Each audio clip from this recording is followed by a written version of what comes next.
উৎসাহী করতে আসছেন, জাস্ট আপনাদের আপনার কাছে কেমন লাগছে? আসলে গত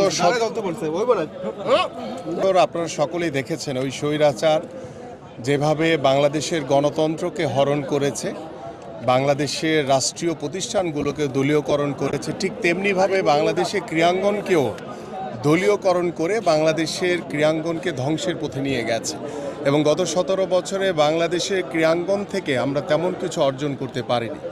আমরা চাই সেই দলীয়করণ থেকে মুক্ত হয়ে আমরা আগামী ক্রীড়াঙ্গনকে আমরা একটি দলীয়করণ মুক্ত ক্রীড়াঙ্গন হিসেবে গড়ে তুলতে চাই।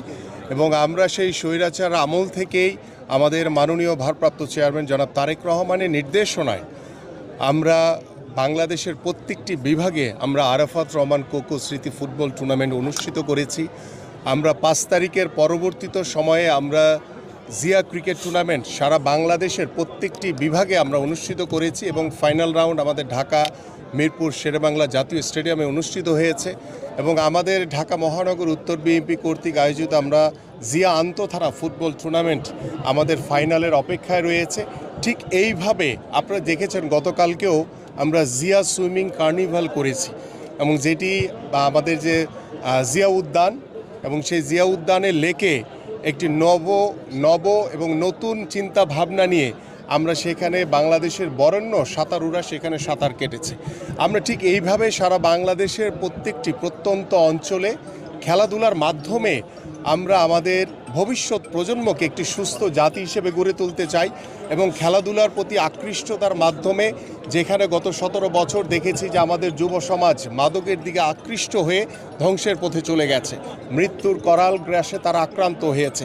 আমরা সেই মাদক থেকে আমাদের সন্তানদের ভবিষ্যৎ যুব সমাজকে আমরা খেলার মাঠে আকৃষ্ট করে আমরা একটি মাদক মুক্ত সমাজ গড়তে চাই।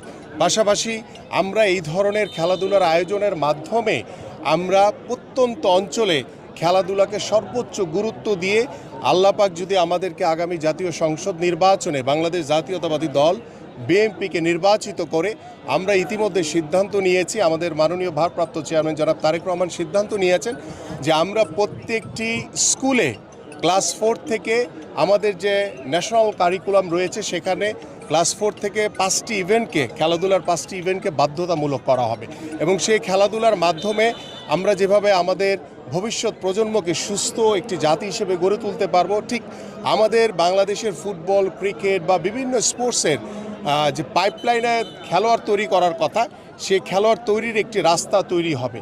ঠিক একইভাবে আমরা, আপনাদের মনে আছে যে 80-র দশকে যে নতুন কুড়ি অনুষ্ঠিত হয়েছিল শহীদ